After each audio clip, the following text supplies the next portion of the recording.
All right, what's up, everybody? How are ya? Happy New Year to ya.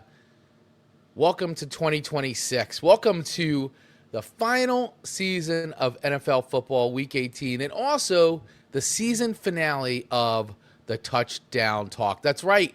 This is our season finale today, and we are going to be recapping our fantasy football season in both our leagues, the LOMP League and the Dirt League, as well as going through some of our MVPs, league MVPs, and biggest bust of the year. I am joined by, in dramatic Good fashion, morning. I am joined by my co-host, Mr. Pablo Martinez, my co-host of the Touchdown Talk, as he's getting ready to go here. You know, it's a new year, so he's we got a lot going on here. Oh, you listen, this is our season finale, so we never said we're a professional show. We just said we're a show. So here he is, Mr. Pablo Martinez, joining us live right here on the air. My co-host, your fantasy football guru. What's up, buddy? Happy New Year to you. Happy New Year, Chris. Happy New Year, everybody out there. We are in 2026. This is January 3rd. This is it. Here we are, looking back at our wonderful and super, super entertaining 2025 fantasy football season.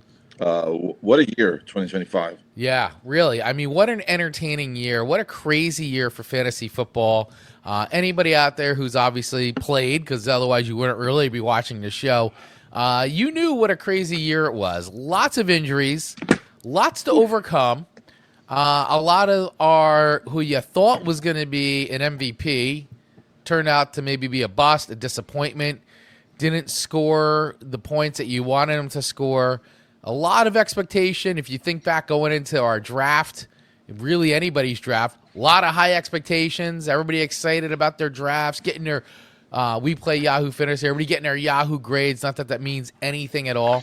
And it's amazing to see, all that excitement at the start of the season quickly fade away by the time you get to, midway through the fantasy football season. But, so we've got it. We talked to our leagues, and we got lists from them who they thought was their biggest, MVPs, fantasy MVPs, and then biggest disappointments, and, maybe folks that they regretted drafting. So we're going to go through that. Of course, we're also going to talk about how our two leagues shook out, who was victorious, who went home with their head in their hands, and who finished last and got is getting their Sacco Awards, their consolation trophies, all that. And also talking about where the stage is set for our drafts going in to the 2026-2027 season. So we got a lot to cover in this final episode of the Touchdown Talk. So I want to thank everybody once again for watching and listening.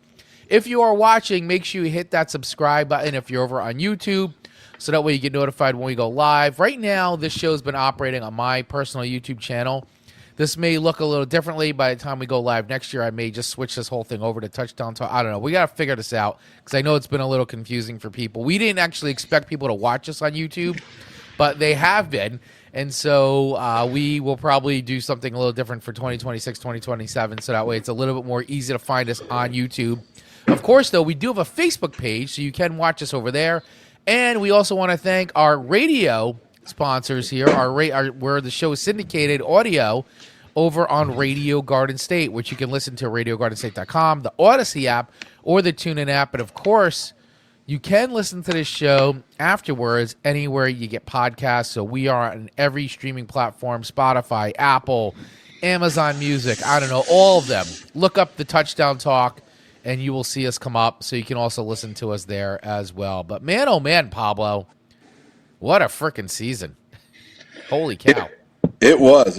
As you were talking about some of these players that we drafted and that we were excited about, and that didn't pan out, or other players that maybe, we didn't have such high expectations, but really turned into some really significant contributors, MVPs even.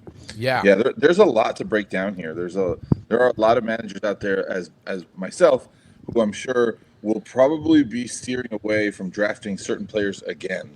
Yes, Only 100%. After you've been burnt once, maybe twice, maybe even more, there comes a point where it's just, healthy to just say, okay, enough. I can't. You could be successful with someone else, but I can't commit anymore. Right. You can break up with a player. I mean, Right. I Right. get that. Exactly. I know exactly who I'm breaking up with, who I will never draft again, although I should never say never, but I am not drafting again, at least in next year's draft for sure. So we're going to go through all this, but I guess let's start with, listen, let's just recognize it. Who won out in our two leagues, because everybody's that's been following as we've been doing these shows, knows we've been talking about our two leagues that we're both in. Your co-commissioner of both those leagues, the LOMP, which is the League of Extraordinarily Mediocre People, and the Dirt Invitational. So, in the League of Extraordinarily Mediocre People, the LMP League, I thought I had it in the bag. I was racing towards the championship. Against my brother. My team was Goff My Lawn. My brother's team was Swift Kick in the Pits. And my frickin' brother won by 2 points. And he is the LOMP League championship. And I couldn't be any more pissed off. Such an exciting turn of week 17. Yeah, I'm sorry for your loss, my friend. You had a really, really great season. You led the league for the most part all year round, and you came short by like 3 points into a Monday night game that had so many different elements to it. Where Stafford was your quarterback in the last drive of the game, had the opportunity to win you the title right there, and it just didn't. So many BS happen. Penalties. This game was a terrible game to begin with. It was officiated poorly, but the Rams played garbage. Stafford looked like Timu Matt Stafford. But I'm going to tell you what really killed me, and I knew it. I felt good but Christmas Day, Jared Goff, who the name of my team is taken after, Jared Goff had he had an up and down season, but still came through from a fantasy perspective, put up probably the worst game of his career on Christmas Day, and only getting me, I think, like 8 or 9 fantasy points. Looked awful, had like 3 or 4 turnovers, god awful. Talking about players I will never draft again, Jared Goff is on my kill list. I will never draft Jared Goff ever again. He is dead to me. He's the guy, huh? He's dead to me. Jared Goff is done. It's over. I had him last season, and he was a guy who had a great season last year with the Detroit Lions. Helped me get in the playoffs last year, and still didn't get it done there. This year, when I needed him most, when I needed him more than any time in the world to come up with a performance, he did not. He fell flat, and for that, he is dead to me. No more Jared Goff on my fantasy football teams. Someone else could take him. He's dead to me. I understand. Gone. And his season was pretty decent. He actually did have a good season. It's just that in that one game, the Super Bowl, he had the Super Bowl worst game of the year. He blew it. He blew it. He's gone. I will not draft him again. And that is it. I will be moving on to another quarterback for next year, or at least because we have a super flex league, so he is gone. My brother, of course, in all his luck, again, puts in Brock Purdy, and Brock Purdy delivers 2 back-to-back outstanding performances that Brock Purdy will never probably be able to replicate in his life again. That was it. He shoot a shot. He's done, Brock Purdy, but against me, it's just ridiculous. Absolutely ridiculous. So screw you, Brock Purdy. I hate you. So, looking back at the rankings for quarterbacks for the season, right? In this league that we're in, LOMP, Superflex, and with the scoring system that we have, Matt Stafford led the league at the quarterback position. So you had him on your team, and Jared Goff was actually 6th on the year. So in all, his season wasn't terrible, but I get it. In that when you needed him the most, it didn't help you out. So I understand completely where you're coming from, my friend. And Ken coming in, loss of Ben Johnson possibly affected Goff. No, absolutely. Because look what Ben Johnson's done with the Chicago Bears.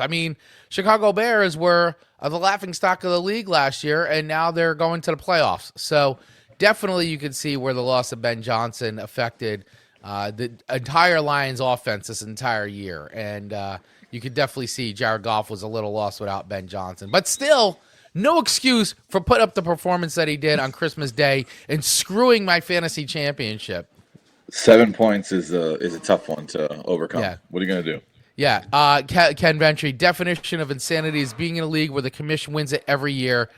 Just kidding, bros. Great season. You know what, Ken? You make a great point. Screw Kevin. And he wins every year. And the entire league was rooting against you, Kevin, just so you know. That tends to happen, right? Yeah. You've seen that even with the Kansas City Chiefs.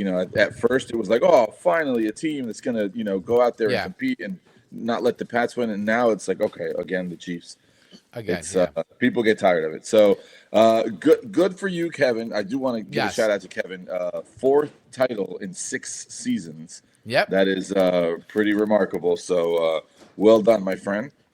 And sometimes you need a little bit of that. You need a little bit of that dose of luck too, because again, had Stafford come through at the end of that Monday night game, the title would have went the other way, and it just worked out for Kevin this time. It worked out for Kevin, as it always does, and whatever. No, congrats, Kevin, on winning the stupid belt. I hate you. I hate you, and I love you. I hate you, but I love you. So let's talk real quick about how our consolation bracket shook out, because in this league, we did finally decide that last place, the loser of the consolation, would get a penalty. We delivered a Sacco Award. And that would happen to be last year's league champ. It's amazing. You go from first to last. This is how fantasy works. And that would be the owner of the team, which is Super Wayne's Lamario. team, Super Lamario Brothers. Yep. He lost in the consolation and is now in last place. And he is getting the Sacco Award. Sorry, Wayne. Yeah, for any other fantasy players out there who want to share what they do with their consolation brackets, I actually like what we did this year. I like it a lot. I think we was good. We switched up to make the consolation bracket fight for 2026 draft positions. Yeah. And the winning team of the consolation bracket, the team that ended up in 7th place, was Willie's team. Go suck a Dak. He won the first overall pick. Yes. And that's pretty cool, because you're playing for something that's pretty significant. And in addition to ending in last place in the league, Super Lamario got the 6th overall pick for next year's draft. Yeah. No, this is I like how we did this year. I think this is a good way, and a fair way too, of doing the draft orders now. Not that the other way wasn't fair, but I think that this, like we said, this gives everybody something more to play with if you don't make the playoffs. And I think this is great, because it makes you want to keep playing instead of just giving up and letting everything happen and all that. Now you do have something to play for beyond the playoffs. You play for a draft position, which, hey, man, getting the first overall pick, getting those top 5 picks is pretty crucial. I actually picked, I think, number 7 this year. And listen, I made it to the championship. So just because you get the first pick doesn't necessarily mean you're sealing the deal to the championship. But I do like that this gives the bottom teams, the bottom 6 teams, a chance to get some really good players that maybe normally wouldn't have been available to them if we drafted in the, hey, you draft where you finish, old model, right? Right. And I think that this is a good addition to our league this year. Last season, we did have a lot of fun with the Gruden cameo. That was fantastic. That was amazing. The Gruden cameo was amazing. And we can still do that this year, I think. It'd still be fun to do. Just to have the announcement of the draft order could be fun to still do. Very, very fun. So fantastic. So in this league, let's recap then all 12 of our positions. Our LOEMP league ended up with, let's see here, I'm pulling it up on my screen. Swift kicking the pits, taking the title. Goff My Lawn ended up runner-up. Bark at the Moon was the happy winner of the 3rd place spot. That would be my team. Then Keith's School team ended up 4th. Manja Magic 5th. and Team Keg ended up in 6th spot. So these teams, just to recap, will be at the end of the draft. And I don't recall, I'm sure we talked about it, and I'm sure in our chat we have it in writing somewhere, but I can't remember if we're going to do reverse order for those teams, meaning like Kevin Swift kicking the pits gets last pick in the draft, or if he just goes into 7th. Like, I can't remember that part, but we'll figure it out. Yeah, I can't remember that part either if we're doing that. But, oh, here we go. Ken's coming in. Ken's coming in. I think that he's adding into this. Okay, I think the number 1 pick is great if you package that with a great keeper, adds a 1-2 punch right out of the gate. Of course, you could blow it by drafting Joe Burrow or Jefferson. Yeah, I mean, and that's something to talk about. We're gonna get into that MVPs of the season and biggest disappointments of the season and players you regret drafting. And by the way, if you are watching this, let us know. Who is your biggest regret? Who is your MVP? Who was a complete bust for you this season? We want to know. Also, let us know, too, how did your season pan out? Did you make the playoffs? Did you not? And we'd love to hear about, too, what you guys do for your last place. What's your penalty? Do you have a penalty? What do you not do anything? We'd love to hear what you guys do for your last place and all that stuff. So, yeah, but I don't know. That's a good question, Pablo. And if anybody from our leagues out there watching, let us know what we kind of decided on that. Does it go that way where first you finish first, you draft last? I can't remember if that's what we decided on. I'm sure we talked about it. I just don't remember. I'm sure we did too. Yeah. But Ken brings up a really good point too. This is a keeper league too, so evaluating who you want to keep, and then if you hit on that draft pick and the keeper, now you've gotten off to a really, really strong start. It's always, there's a little bit of luck there because for those managers who drafted Joe Burrow or Justin Jefferson, you didn't do anything wrong, man. You took the right player. That was the right pick. It just didn't work out. Injuries, of course, is something you can't predict.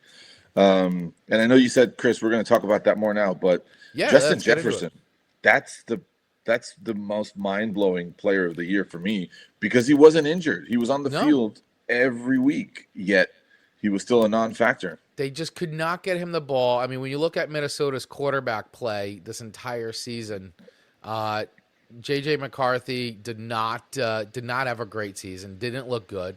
At one point you had Carson Wentz out there slinging the football around. Then at the end, which again, this Christmas Day game, which is something that Jared Goff and the Detroit Lions should have completely easily handled. They lost, got beat up by the third string quarterback, who I think he had 2 completed passes or something like that the entire game, and they still lost. Unbelievable, Minnesota. But this goes now directly to Justin Jefferson. Like, he did not, because they could not get him the ball. If there's one thing Minnesota need to do, get Justin Jefferson the ball. Get him the ball. That's it. That's your game plan. And they couldn't do it. And therefore, if you were a Justin Jefferson manager all season, you now know what the definition of insanity is, because you're just like, how can you not get your best playmaker the ball?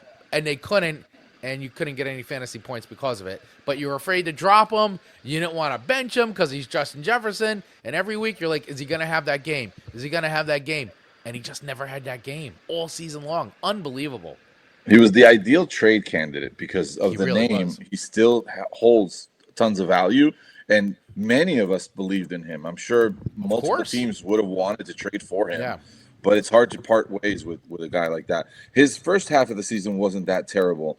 He was always in the teens. He even had a 20-something point game. His second half of the season dropped off with many, many single-digit games. Ended up as the wide receiver 25 on the year, which for a first-round pick to draft a wide receiver 2 or worse, wide receiver 2/3, that's not what you want. That's not what you need. No, not at all. It's not what you need. And, because this is a guy, when we talk about going back to the draft, you were drafting him in the first round. I mean, if he fell to you, you were taking him. He went fast, and he should have. He's Justin Jefferson. He's one of the best receivers in the league right now. I mean, last season, outstanding. And you also had Sam Darnold throw him the ball. But still, he had an outstanding season last year. So if you drafted him, you had high expectations. Unfortunately, it just didn't go that way at all, and it just has to speak to Minnesota's terrible quarterback play the entire season.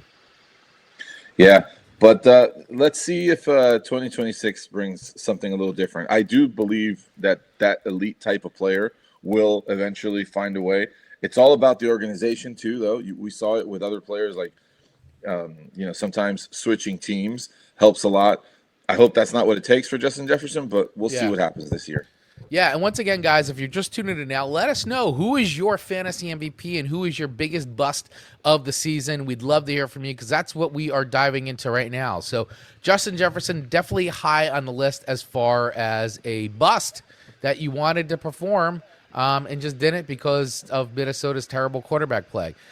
Here's another name that came up as a bust for the year and a regret was Calvin Ridley. This was one that Ken said. He said he completely regrets drafting Calvin Ridley this year, and I don't think he's alone in that sentiment for anybody that did pick him up or draft him. He didn't go. I don't think Calvin Ridley wasn't a first-round pickup if I remember. He was fourth round. So, but that's a guy that Ken is saying was a regret of his drafting him. Yeah, definitely. Yeah. Tennessee as a whole was pretty tough to deal with, and Ridley was not great at all. Yeah, another bust. Let's talk about this one. This is a big name for a lot of people, including our former champ, now bottom of the league, champ of the losers, Lamar Jackson. Wow, Lamar Jackson, horrible fantasy season. Yeah, he definitely tanked. He tanked as a fantasy player. He tanked fantasy teams. Yeah, it was. I'm sure that there are very few, if not just none, fantasy teams out there with championships that had Lamar. I mean, he cost so much to acquire, whether it was in the draft or via trade. Yeah, that you probably gave up a lot and didn't really have enough to offset that to make it to the championship. Yeah, really, really disappointing season if you picked up Lamar on your team. And I think one of these, you kept hoping, and it just never came. And if you did try to draft him, hopefully you drafted him early enough where you maybe got something back. But as the season waned on, it was probably definitely hard to kind of trade for him because I think the writing was on the wall for his season. So what about CMC? Do you feel like there's another name that's come up?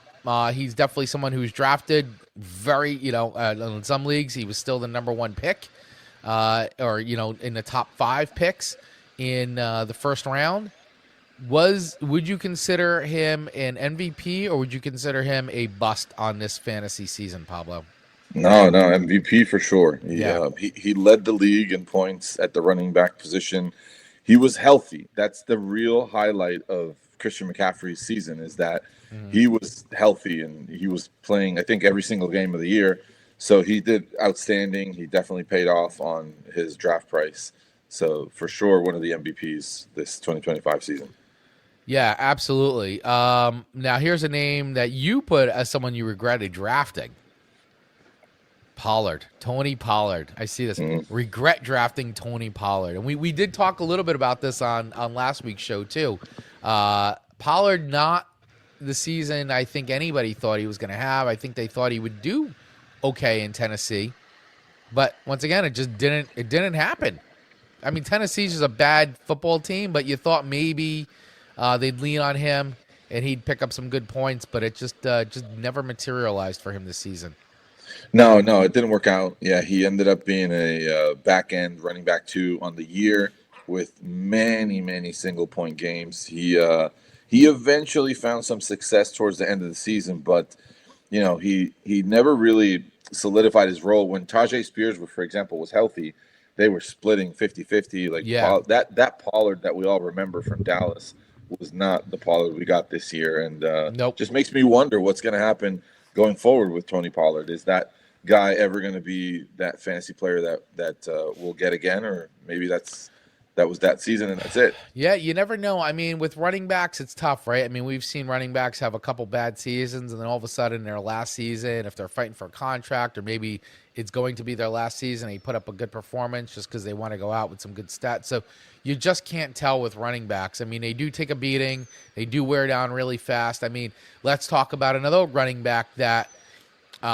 was a first round pick on everybody's lists, very high too. Possibly in some drafts, the number one pick, Saquon Barkley. Now, not that he was terrible, but if you thought he was going to have the same fantasy season he had last year, you are probably slightly disappointed. But I wouldn't go as far as to say Saquon was a bust if you had him on your fantasy team. But I don't know if he was the MVP that you wanted him to be. I guess he's kind of right there in the middle. Didn't necessarily disappoint, but didn't necessarily like set the world on fire on your team. You know, like he couldn't carry your entire team this season. No, he didn't. He was still decent. I mean, he ended up being a back end running back one, and I think that obviously that's not what we drafted him to be. And no. I think in my personal opinion, this reminds me so much of what we've seen so many times in the past with running backs that break that 2,000 mark the previous season or get close to it. Sure. When I forget the other guy's name right now. That was on the Titans as well. 2K, I forget. Derrick Henry? No, not Henry. Oh, no, Derrick. There was another guy. The name will come to me. But okay.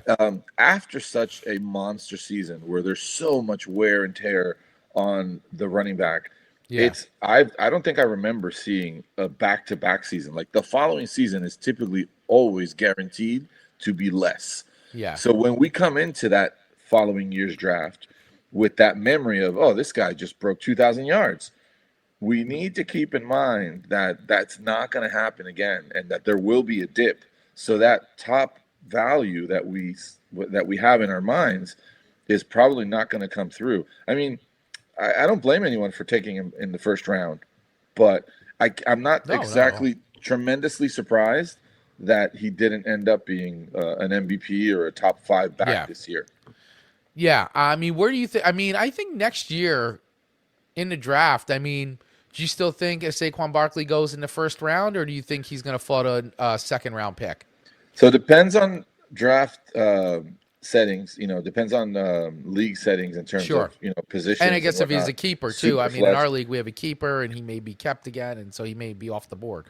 Sure, but I want to say, like in a super flex league where quarterbacks tend to go a little bit higher, Barkley, I would think that he might go more likely in round 2 than in round 1. Yeah, I can think of a handful of other running backs that I might want to be tempted to take ahead of Barkley.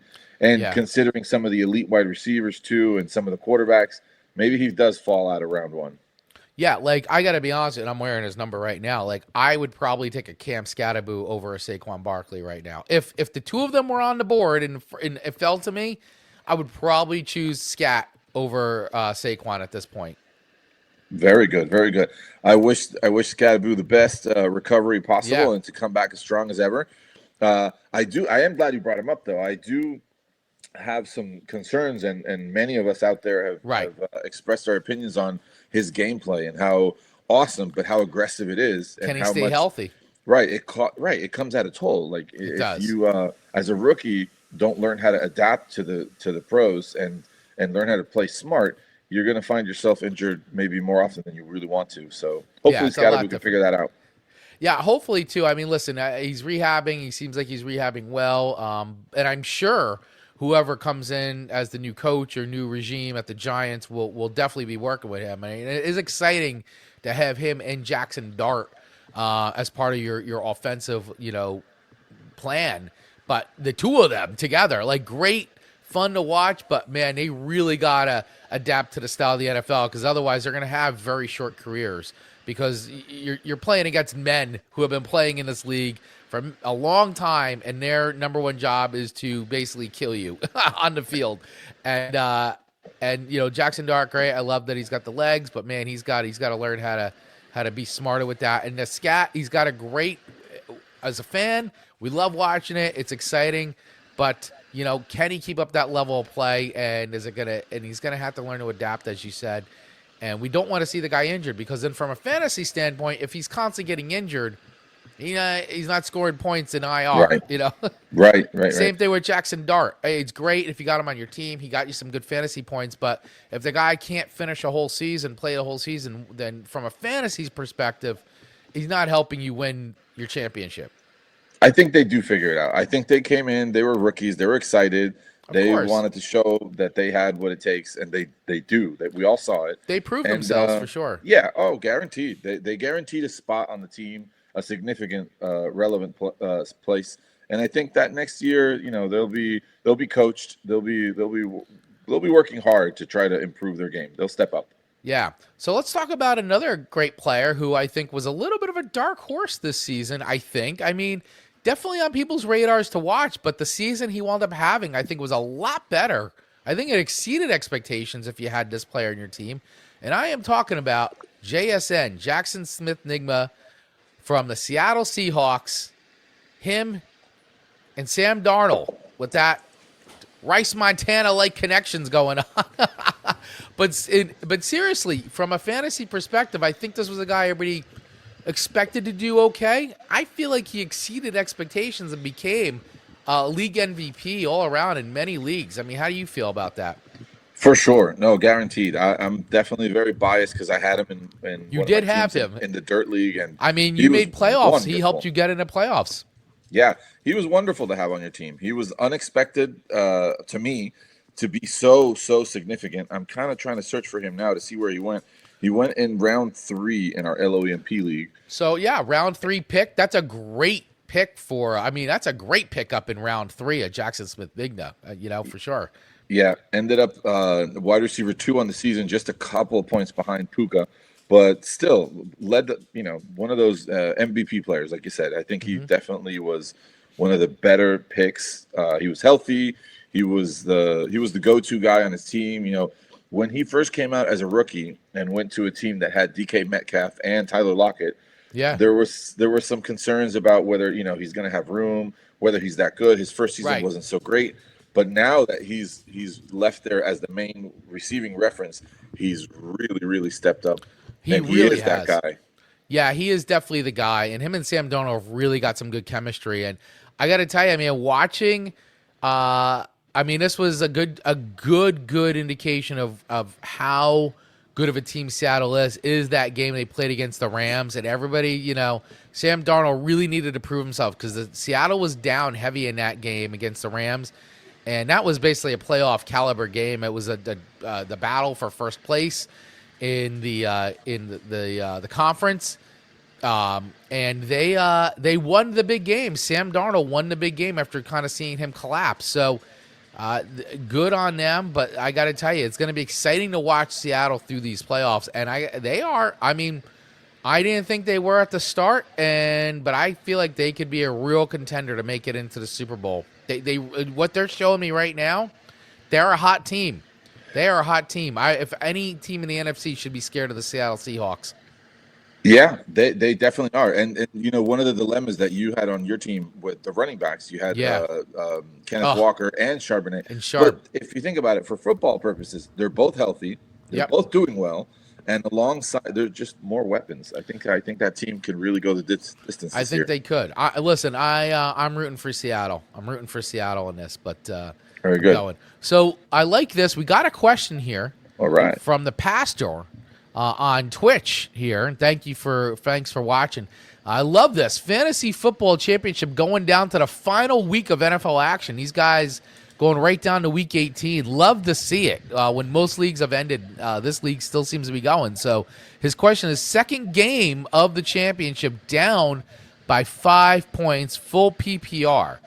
He's got 2 running backs, 2 wide receivers, 1 flex.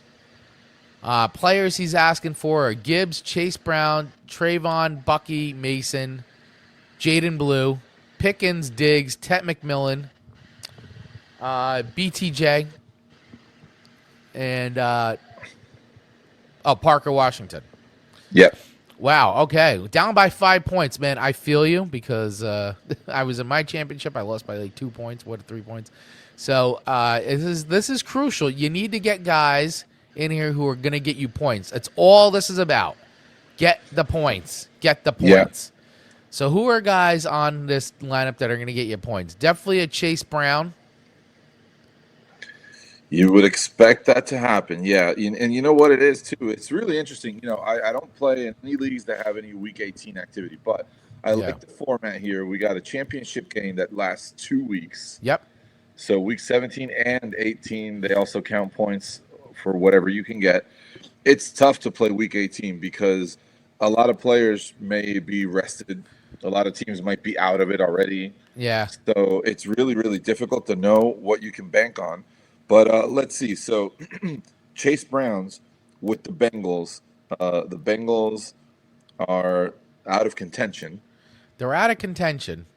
So I want to say we'll probably still see Chase Brown on the field quite a bit. Gibbs also on a team that is no longer playing for a playoff opportunity. I might say I'll probably go with Travion just because the Pats are certainly going to try to push for that number 1 overall. I think so for sure. Yeah, I would definitely put him in over. I would put him in. I would play him over Bucky. Yeah, so this is actually hard because of the fact that not everybody has anything to play for. So my thoughts are definitely Diggs and Travion. Get those Patriots in there. Yeah. I do like Pickens because Pickens is in a I think he only has a 1 year. Does he have a 1 year with Dallas? So he's playing for a contract either with Dallas or another team. I think. I think you're right. I think and he does they're playing have the Giants, and they love to beat the Giants. They love beating on the Giants. I don't know that Pickens is going anywhere. I mean, he shouldn't. I can't imagine. The team owner there, Jones. I can't imagine him letting him go. With how important he was this year for the team, to play opposite of CeeDee Lamb, opening up the field. Like, I don't know. I think he should definitely stay there. So, but I agree with you. I would play Pickens. Just watch to see how active he'll be. Right. If the team's announced anything on whether they'll play him or not. But I would say maybe I don't know. Parker Washington as a flex. Potentially. I mean, over in Jacksonville, right? Oh, for a second wide receiver, yeah. Yeah. Yeah, no, he's been great. Definitely, we got BTJ there. BTJ had a really down season overall. He didn't have a great season. He played well for stretches, but wasn't really like the dominant wide receiver that we saw last year. From fantasy perspective, once again, you're down by 5 points here. I like this. You just think points, all about points. Yeah. Don't go on emotion. Go by strictly the facts. Who's going to get you the points you need to win your championship? Like that's all it comes down to. It's super hard to guess here, but I would say if it were my team, I would probably not feel confident putting Gibbs on the field, knowing that they're out. They're not really going to take a chance in getting him injured or anything like that. So he's probably not going to see a full allotment of snaps. So let's see. So running backs then. 2 running backs. We agree with Travion? Yep, I agree with Travion, and I think I would do Chase Brown. I know it's kind of where I feel like he's gotten points. He'll play. Jaden Blue I don't think is going to get much going on. Bucky, Tampa's kind of they're still fighting. Yeah, but he's not been great. So I get you though. No, and if they go down, they're going to be passing. They're going to be passing. Yeah. So Chase Brown and Travion. What about our 2 wide receivers then? Diggs and Pickens. Diggs and Pickens would be my first 2, followed by Parker Washington in the flex. All right. That's kind of where I feel. Yeah. The passer. Hope this helps you out. Good luck with your championship, my friend. Good luck. Good luck with your championship. Hopefully you blow out your opponent and win by a large margin. Wishing you luck. All right. So and let us know, guys. Once again, if your fantasy season's done, let us know who your MVPs were, some of your biggest busts on the season. Another MVP I want to just touch on here is Puka Nacua. I mean, we talked about Matt Stafford a little bit. I had Matt Stafford, definitely for me, MVP.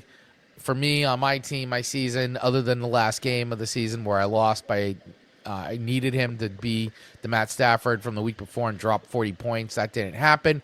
But for the most part, the entire season, he, to me, was an MVP. And him and Puka had some kind of special relationship going, man. And boy, oh boy, if you had the two of them together on your team, you had a great fantasy season. I had Stafford, did have Puka. I wish I had Puka. But, man, Puka, MVP, I'd say.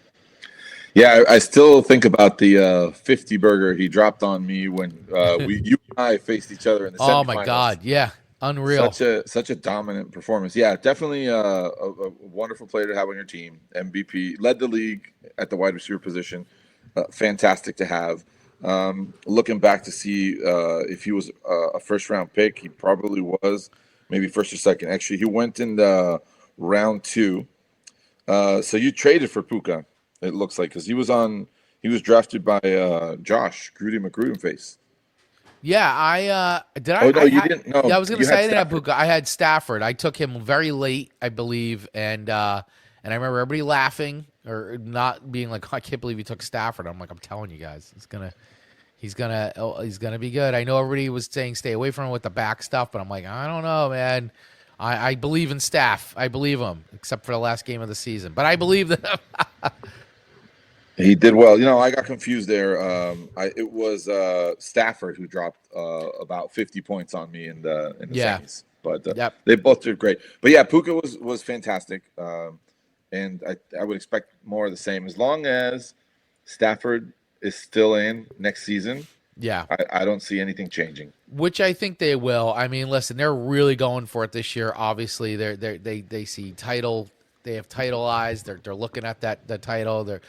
We're probably going to have a repeat of that game in an AFC Championship game. It's probably going to be Rams and Seahawks duking it out for the Super Bowl, I think. At least that's the way I feel. So, what about the Niners? I mean, the way McCaffrey's been playing, God bless you. Thank you. Yeah, I think, the Niners could be there, but, I mean, is Brock Purdy going to drop a 40-50 burger performance every single week? Is that going to happen? It's obviously going to get tougher and tougher for them as they get into the best of the NFC here. I don't know. I don't know if they're as strong of a team as the Seahawks or the Rams at this point. I don't know, but they are getting hot, so that is always scary. Hot teams are really difficult to beat, but I feel like Seattle's red hot too. So, I mean, I could see. I mean, I guess it's possible. I could see the 49ers and the Rams playing Seattle in the NFC Championship game. That's kind of where I see the stage being set then. I definitely think it's going to be very, very interesting to watch the rest of the football season, this Week 18, and as well as the playoffs. It's shaping up to be a really, really fun season. Yeah, and a couple other names I just want to throw out there real quick, and then we're going to move on a little. But some other names that came in when we polled our league on sleeper picks and picks that did well. Tina came in. She's got her sleeper picks. Theo Johnson was somebody that she picked as a sleeper pick. And she's like literally stepped through the whole entire season and then came on because she had drafted Kraft. And Kraft was hurt. And Theo Johnson kind of came on for her and helped her, get some points there at the end. So she's putting Theo Johnson as one of her sleeper picks in the tight end position. Tina certainly knows how to pick those tight ends. She did great. Kraft was playing out of his mind before he got Unreal. injured. He was playing with sick. The season-ending knee injury. Unfortunately, hopefully next year he can come back strong. But yeah, Tina definitely hit on several tight ends. Theo Johnson being one of them. Yeah, and I think too, if we're talking about tight ends, Hawkinson. He from a tight end perspective, not somebody I think that had as good as a fantasy season as you thought he would have. when we talk about tight ends. Him, and then of course, geez, I drafted him too, and then he didn't want to play. And what's his name from the Lions? He was another real good draft pick. Laporta did not have a good season. Laporta got injured. He got injured. Yeah. So he was somebody that, from a year before was a hot tight end pickup, but Hawkinson was somebody that was not did not have a good fantasy season. Not at all. No. And here is the champ. Here's the champ. Here he is. Blessed with the presence of the LWMP champ. Just kidding. What's up, Kevin? But not really. that must be for yourself. No, it's for you. It's for you, Mr. Champ. No, but seriously, congrats, Kevin, on your stupid championship. Yeah, thanks, guys. Thanks. That was a lot of fun to watch on that Monday night. I gotta say, I told you guys we were on a group chat all night long. I was crazy. Yeah. I was absolutely sitting crazy on the couch just watching you two duke it out on the screen with that game. It was so much fun because it could have. I didn't think there was anyway. Like this close. Yeah. It really was. It was so crazy. I mean, even at the very end, any one of those completed passes would have put me over, and I was like, "Are you kidding me?" Are you kidding me? I can't believe this. Unbelievable. Really, unreal. Puka almost made an unreal catch, like unhuman-like. Just sick. The fact that it was he almost brought that in is crazy enough. With one hand on the ball the whole time. Yeah, on top of the ball, nonetheless. And we were just talking about Puka, like MVP of the league. He's definitely a league MVP. He's a great player. That if you picked him up, man, you did really well, or at least he did really well on your fantasy team. I was watching a show the other day, and they're like, as good as Puka is, he's not on the field for 85% of all rushing plays and other plays as well. Like he was on the sideline so much, and I don't know if it's just them trying to preserve him because he gets hurt so often that they're like, all right, we'll get him in, get him his 10 catches, get him out for all the other plays, and that's it. But yeah, it's kind of crazy when I was looking at it, and they're showing off different film of him on the sideline. I'm like, wow. He's really not on the field that much. Wow, that is crazy. I did not even realize that. Yeah, for him to produce how he does, that's efficient. Yeah. He definitely was. Yeah. So we were going through some lists of players, Kev. You missed a chance to catch up with us on some of them, but let's check in with you. What player is on your mind? Who would you highlight as the biggest bust of the year? Who would you want to highlight as the MVP, whether it was on your team or not, like MVP of the league? Well, I feel like Kevin's MVP is Brock Purdy. That was a good trade for me, the Brock Purdy trade. That was a really good trade for you. And all the trades I made, I didn't even get to use everybody all the time. Like the last 2 weeks of the season, I didn't get to use London or Bowers. But they all worked out in the spots that I needed them for the most part. Yeah, I think no one's trading with you at all anymore, by the way. I think you have a trade embargo against you. If you look back at the trade of me giving Tina Gainwell, and everybody's like, oh, that was shit. Look how well Gainwell wound up being. No, Gainwell was good. Absolutely, yeah, he was very good. Yeah. If he could have been more consistent like that for her in the middle of the stretch when she had zero running backs, that could have pushed her over, maybe into that 6th seed. It might have been. I mean, yeah, she got a little beat up on the running back side. But I'd say my MVP. That's tough. I mean, Purdy, late stretch MVP. It's JSN, definitely. Again, somebody I didn't draft but had JSN. And Pitts was consistent for me until I traded him. Pitts was very consistent for me throughout the year. I can normally get like 10 points out of him in a tight end spot where you never know what you're getting week to week unless you have Trey McBride, really. It's like you don't know what you're getting out of that position. Very good. And before that was Swift until I traded him away. DeAndre Swift, he bust for you? No. It was MVP. It was good. Bust. JJ McCarthy, 100%. I had. Yeah, that's right. I forgot you had JJ McCarthy. I was big on JJ. I was in 8 leagues. I drafted him probably in at least 6 of them. He's in my dynasty league as my quarterback. I had very high hopes. I know it was only preseason last year, but he looked awesome and sharp. But maybe he needs another year coming back from this injury.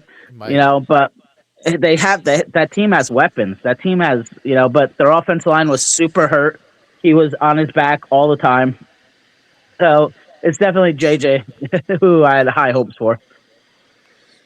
Very good. Very good. Pitts, I wanted to highlight one thing. Pitts, as inconsistent as the tight end position is, ended up as the tight end 2 of the season. And like I was saying, that he gave me the consistency. And I'm a Pitts truther, man. He came from Florida, and I draft that guy every year that I can. And I'm like, it's coming. His breakout's coming. And this year it was consistent.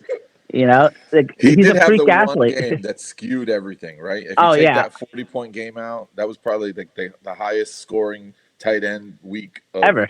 Yeah, exactly. Yeah. So he still did good, though. He still was consistent. He was fine. Like, I'm not saying he's a superstar. He's not Trey McBride, but I could get 10 points from him pretty good. And that's all kind of in that tight end spot. That's kind of all I'm looking for. All right, I'm hoping to hit that 10-point mark. That's kind of like my train of thought with that position. Yeah. One thing I want to highlight about what we were just joking about, that nobody wants to trade with you, Kevin, anymore because of how you keep winning, right? And you brought up, the Gainwell trade that didn't really work out in your favor because he ended up being so valuable. The one thing I want to highlight is how that proves that we're not always going to get every trade right. Okay, we're not, and that's okay. But we're going to get more. The more you make trades, the more you learn, the more you get a better feel for who to trade for, who not to trade for. And you're going to get more right than you get wrong. So even if you get a few wrong, you made the most trades in our league this season. And overall, that allowed you to add more value than other teams who didn't make as many trades. So I think that in part is a great reason why you won the league, because you were so active and did so well with that. No, I agree. I mean, we talk about that all season long, trades. My thought process behind it. So when I started making these moves, one, I was like, all right, my running backs aren't great, and I traded away a good running back for receiver. But then I'm like, all right, my receiving core is very solid. I was also trying to trade away players that I had coming up on bye. So I was trying to trade away Tyrone McMillan for players that already had a bye. So I wanted those guys gone. As long as I'm getting equal value or similar, I wanted those guys off my team so I could use them down that stretch. Right. So that's very kind smart. Of a lot. That's also, once I used them and they, and I was like, all right, let me look to trade them off my team to get guys who already had their buys. I'm going to say going forward next year, I definitely won't veto veto's not the right word. I won't put you on the no trade list. I'll still be open to trade with you, but I'm gonna have to add like champion tax on your trades, man. If you want one of my guys, it's gonna cost you more than it would cost Chris or someone else. You know what I mean? Champion. I like that champion tax. Yeah, that's fair. Yeah, you're gonna have to pay up a little higher than most teams to get my players. Yeah, I like the champion tax. I did get favorable ones in certain spots, and other spots I did pay. I felt like I did pay a little more for things, but again, I paid for an injured player to work out down the line, and it did. I think I used him in like one regular season game. Yeah, I think so. But he came on for you when you needed him. Purdy. I didn't realize this until now. I'm just looking at the stats for the season. Purdy ended up as the quarterback 24 on the year. Yeah. Wow. He didn't play a lot of games. And right, exactly. He had a MVP caliber playoff run. Yeah, he was hurt for a little bit. Throughout the year, he missed several games, and he was a little bit hot and cold sometimes too. Yeah, for a little bit too. Mac Jones was actually something for a little bit. Mac Jones looked good, and it comes to, and if you have an offensive line that can protect you, you're gonna find your players. You're gonna find people get the ball to. Yeah. Coaches help scheme that up too. Very good. All right, so where do we want to go next, guys? I know we have. what we didn't do yet is we talked a little bit about the LOMP League. Obviously, we talked about who won that, how it shook out. Let's just quickly talk about the Dirt League because we do talk about that league, and we didn't talk about who the champ was on there, in who won the Dirt League. And I got to tell you, the Dirt League. Once again, it was a little bit of a dark horse. We had somebody who was in first place for pretty much almost the entire season. Yeah. And when it came to the championship, just could not clinch it. And we have a brand new champ in the Dirt League. So Pablo, yes, we do. How did this shake out? So this had a really interesting 2025 season. Yet Ginger Ninja led the league for the most part, in first place all season long. Very similar to your season, my friend Chris. Yeah, very similar to my season. But in the big game, she ran into Manja, who had a decent year and just came in hot at the end, and in that Super Bowl got the better part of the game and obtained her second championship in the Dirt League. Manja won the Super Bowl. Yep. Congrats, Manja. That Manja magic, once again, guys, there it is. The Manja magic. The Manja magic, and she won the title for 2025 and added her name to the trophy. Nameplates are being engraved as we speak. And two-time title winner now for the Dirt League, Manja. Yeah, congrats to you, Manja, and congrats to Ginger Ninja for having such a great season as well. Heather, I sympathize with you being in first place for most of the season and falling short in the championship. I totally can sympathize. I was looking forward to having my first championship in this league, but I guess I got to wait more. And I know, and I don't know. And Pablo has the stats on this. Would this have been Ginger Ninja's first championship, or has she won before? So in the Dirt League, this would have been her first. In the Dirt League, yeah. In the Dirt League, it would have been her first for sure. Yeah. And it did not pan out. So unfortunately for Ginger Ninja, that didn't work out. Fun fact, though, let's share this here. Sure. In a different league that both Manja and Ginger Ninja are in, that we don't cover on the show, Heather did come out with a championship. To my knowledge, I do believe that is her first fantasy football league title. So congratulations, Heather. All right, congrats, on coming out the champion of the Death by 1,000 Punts League. That's a great name. That's a great name, Death by 1,000 Punts League. That's she was in 2 championship games, came out with one of them, didn't really make it work out in both, but still had a really awesome season. So Ginger Ninja is definitely a contender from here on out, a team to be reckoned with. Great job, Heather. Yeah, great job, Heather. And of course, we did talk about it. And in this league, in the Dirt Invitational League, there is a last place trophy for the loser of the consolation bracket. They get the not coveted poop trophy. That's right. It's a trophy. There it is. The poop trophy, guys. There it is, and it's not glory. In Pablo's hands. In Pablo's hands, waiting to be delivered and handed off to the new owner, which is... The Sicilians earned the 2025 coveted poop trophy. Tina, I am sorry. Yeah, we are all very sorry about that. But listen, it's a game. Yeah. It's a sport. We got to be, good sportsmen, and it happens. What are you going to do? Yeah. I happen to be visiting Show Me Your Touchdowns, and as the commissioner of the league, I said, let me take that off your hands, and I'm going to hand deliver it to the new recipients for. They were more than happy. Yeah. He was thrilled. More than happy to part with the poop trophy. And that means the Sicilians, Tina, that must be displayed for all the world to see for one full year in your home. Not hidden behind things. And must be seen. Yep. She gets the number 1 pick next year, though. That's good. But she does get the number 1 pick. She does get the number 1 pick. Yeah, in this league, we choose our draft spot, so she gets to choose first. She gets any of the 12 picks she wants, whatever. Unless she doesn't want it. Yeah, unless she doesn't want it, but You know? Well, we'll see how it goes, but Yeah. but yeah, that's going to be interesting, and yeah, that's a fun little twist that we have for the Dirt League.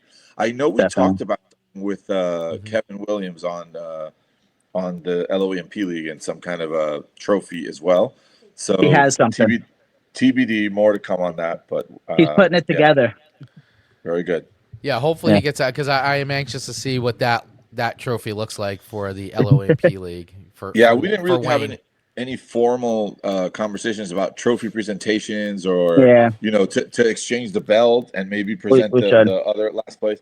But maybe during January with the playoffs happening, we could get together at I think a nice get together would be good to do all the exchanges and kind of celebrate the season. I think that'd be good. Yep. Yeah, I was seeing. Keep your ear out. I'm trying to see if I could work something out. Very good. Very good. Yeah, that would be fun, especially with the playoffs coming up in the NFL. It'd be nice to hang out, watch a game, and pass along 100%. The trophy. Yeah. Go Seahawks. Go Seattle Seahawks. So, all right, guys. Well, is there anything else you want to cover? Any last end of year stats that we want to share, or are we out of steam and we're done and we're wrapping this up? Well, you have a question there on the right. Is that old or? It is old. Okay. We answered that. If you want to answer, he may still be on. He might still be watching. So if you want to take a stab at it, I'll bring it back up here for anybody. There was a question here that Pablo and I answered from the pastor. He may still be on. I'll recap it for you. It's a championship week. It's 2 weeks for the championship game. And he is indeed still on, by the way. He just confirmed. So in week 18, the pastor's down by 5 points. He needs to start 2 running backs, 2 wide receivers, and a flex. He is saying, real quick, he did add this on later on, Pablo. He said, out of 8 leagues, I've won 3 so far, and this is one that plays week 18. Fantastic job. Congrats to you on the pastor. I hate the week 18, but good job.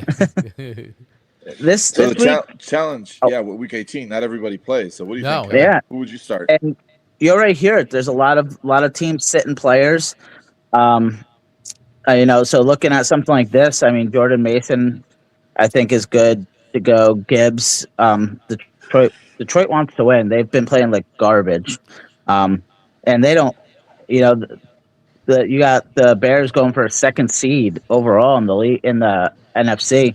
So something like this, I was looking for 2 running backs, 2 receivers, and a flex. Yep. So I go Gibbs, Mason, Pickens. I don't know if Diggs is playing after his arrest. Or the Chargers. You know what? Good point. I actually forgot he got. I didn't even think of that. I completely forgot he was arrested. So yeah, he might not be playing because we did. I say start Diggs, but I completely forgot about that. So yeah, he might not be playing because of that. That's true. Yeah, Tet McMillan's playing for playoff seed, so Tet McMillan would be one that I want in there. If Diggs is playing though, I do want him in because he's playing for some big money incentives right now. So. For my recap, it's Gibbs, Mason, Diggs, Tet McMillan. So that covers 2 receivers, 2 running backs, and Pickens. In the flex. A little bit different from what we came up with. But if Diggs is not there, I am going with Parker Washington. Okay. All right. We went with Washington over – Chris and I went with Washington over T-Mac. Tedero McMillan had a pretty bad week 17 game. Oh yeah, so very. Maybe he bounces back. Their team is in the fight for a playoff spot. So maybe they need the win. Maybe it's still a good chance for him to step up. But after last week, I kind of was like, nah, I don't think I would do that. I get it, and I totally get it. It is. It's you get jaded by those performances. And he is a rookie, but they need this game. Do you want to make playoffs or not? Give it to your most talented players. Give it to Dowdle. Sure. Give it to McMillan. Yeah. It's you got to find them. Yeah. And it's better. And you are always better though to throw on Tampa Bay than to run.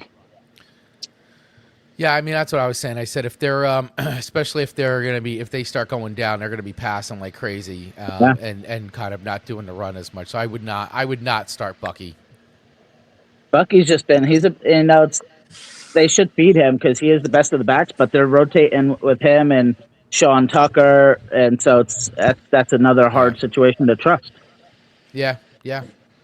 I Ask Ken agree. Williams. I mean, that was a Yeah, great keeper, awesome keeper looking pick for him, and then it's just like don't use him. That makes no sense, and that's yeah, and why that's this a team faltered. yeah, and that's a great point too. We did talk a little bit about it. So before we get going here, in this league, in the LOMP league, we do have keepers. If you guys have keepers in your league, let us know who are you already eyeballing to be your keeper in your upcoming draft this summer, 2026. Let us know. My keeper this year was Jamar Chase, and I'm not going to necessarily say he was a bust. It's just because Joe Burrow barely played, and he really didn't have anybody to give him the ball. He had that great Joe Flacco game, and he came on a little bit hotter at the end of the season. Definitely. But Jamar Chase, I would probably, I don't know. I have to really look at my lineup here again and see. Would I keep a Jamar Chase again? I got to think about that. Actually, I don't know if I'm going to keep him again this year. Actually, did we change this though? It's only a 1 year now instead of 2 year. Did we change that rule? Well, it's draft year. Then you keep them in the round that they're drafted, so that's their second year technically. Yeah. And then I think we said the third year was an automatic first round pick, right? Was that I think we had gone at the start of the season last year. We talked about having a player be a keeper only 1 year, and then he had to go back. But we also talked about some other rule changes. That's what it was. Trading picks maybe and whatnot. So yeah. I'm sure we could talk about that more. I do like the fact that you brought it up, Chris. Early keeper thoughts. It doesn't have to be set in stone, but I'd like to hear from each of you and share with you mine. What do you think? Who do you think you would pick? Without spending a ton of time. Just look at your team, but who comes to mind as the MVP of your team that you think you might want to hold on to for next season? I mean, looking at my team, like I said, I already had Jamar Chase as my keeper. So, looking at who I would maybe keep, Stafford was definitely my MVP. But who knows if he's going to call a season? He may retire after the season. I don't know. I guess let's see how far he's going to take this season. If he goes all the way up, he wants to win a Super Bowl. He wants to win another Super Bowl before he calls it a day. So round 9 for Stafford. Let me just remind you. I know. He's around 9. He's on the list of people I'm considering to keep, but I think it all depends what happens with him after this season. Okay. After that, I don't know. Yeah. And you don't have to keep anybody if you don't want to, too. I know I don't have to keep everybody, but maybe the only other contender would be a Chris Olave, who had a great season, actually. He wound up becoming sort of a sleeper hit for me this year. I got sleep. I'd say I didn't expect as much out of him as I got. I got a lot more out of him than I thought I would get this season. Especially down the stretch. And depending on what happens in New Orleans next year, if they're going to go or they're going to try to get a QB, I don't know. I like what I saw this year, so he might be somebody I would consider keeping too. So I think he'd be on my keeper list. So right now, I'd say my keeper list consists of Stafford and Olave, knowing that I'm not going to be able to really keep Chase this season after the season. What about you, That's kind of where I'm at. I have a laundry list of them. It's tough for me. JSN's there, and none of them that I drafted. So I'd have to see on ADP and whatnot. So JSN, Purdy, and there was one more I had on my thoughts. Marion Hampton. Marion Hampton. Yeah, So those are probably my 3. And actually, I might add Brenton Strange to that list, too. Very good, very good. For me, I think I'd probably stick with T. Higgins, round 3. That's probably maybe one of the better players that I ended up with on the season. It wasn't outstanding, but it was still pretty decent. So yeah, given the rest of my team, I think maybe I stick with T Higgins. I get you. That makes sense. That's a good one. Yeah. Well, I guess we gotta have to also say when we gotta get these rule talks down and that figured out. That'll definitely determine. Yes, absolutely. We're gonna have to have a whole get this all sorted out. Yeah, get a couple rules written down that we need to just clarify. Yeah, I think that'd be good because I'd like to have that. That way, we're all ready to go for the draft, and we're not still questioning things, and it's just like it's all done. We forget ratified. Because we change a lot through here. We discuss stuff throughout the year, and people are like, "Oh yeah, let's do this," and so we wind up, going through a lot of changes. Yeah. Well, what we really need to do is get everything written down and put it in a Google Doc, so that now everybody can access it and reread the rules, and everybody has 100%. It, and we're all on the same page with it. So. Yeah, I agree. Definitely. Let us know how you guys do it. We'd love to hear from you. How do you guys keep track of your rules? How do you make that transparent to the league? We'd love to know. We're looking for ideas. We want to make sure it's fun and fair for everybody. I like evolving this league, keeping it up with times too, not staying with old things and outdated stuff. Keep it fresh. See what type of trends are out there, what other leagues are doing, and maybe if it's fun for us, then we do it or not. Yeah, fun and interesting. Yeah. So good stuff. Definitely. All right, everybody. Well, that wraps it up, I say, with the touchdown talk. Guys, Pablo, excellent season. Kevin, thanks for coming on. Another great season of touchdown talk in the books. I got to tell you, this season has been a lot of fun. The show has definitely evolved from Pablo and I just kind of going on and doing this in our Facebook groups for each league. And it's actually become a little bit of a thing now. Becoming a little bit of a fantasy show. Yeah, it's become a little bit of a fantasy show. We're here live now on Facebook, on YouTube, of course, Radio Garden State. We have a podcast feed, so you can listen to everything anytime you want. So this has been a really cool year for the show, growing. So looking forward to keeping it going next year. We even went on earlier this year too, so that'll be something we'll look to start doing. We'll go on before our draft. We'll start getting people ready, talk about draft picks, potentials, all that, helping you guys determine your draft and who you want to go for. And then, of course, we'll cover our draft and then do the whole season again as we've been doing. So we're really looking forward to the 2026-2027 season of the Touchdown Talk with all of you guys. Want to thank everybody for watching. Thank you for listening. Thanks for following us. You can follow us over at the Touchdown Talk on Facebook. And we're also on Instagram as well. We did even start up an Instagram account too, the Touchdown Talk NJ, if you'd like to follow us there. We'd appreciate a follow, and we'll try to stay communicative through the off season here through posting and all that stuff. But Pablo, start tips in there. Yeah, Pablo, my awesome co-host, partner in crime. Any final words for the people out there? Well, shout out to Josh too. He joined us several weeks on shout the out show. to Josh. It was a lot of fun. And no, this has been great. 2025 was fantastic. Thank you everybody for joining us, and thanks Kevin for jumping on so often. This is really much more dynamic this way. A lot of fun to hang out and talk some football. So it's been great. Some of our shows, man. Yeah. Looking forward to 2026. Let's take this off season to think about what we want to change, what we want to talk about more, and have 2026 be the best season yet. Definitely. Absolutely. I'm coming for that title again, buddy. Let's go. I welcome all. I'm coming for all the titles. I'm going to do two. I'm going to win the dirt next year, and I'm winning this league. Bold prediction. I'm taking them both. That's the way to look at it. Yeah, that's definitely the way to. You have to have a big talk game. You have to. That's right. All right, guys. Well, hey, thank you so much for hanging out with us. Appreciate you guys, and we'll see you in a few months back here on YouTube and Facebook, and of course, Radio Garden State. Everybody have a great season. Good luck to you if you're in a Week 18 league like our friend here. Hopefully you win your championship. Let us know on Instagram. Yeah, let us know. Keep us up to date. Follow us, Instagram, Facebook, all the places, guys. We appreciate you. Have a good 2026, and we'll see you in the summer. See you guys. Cheers.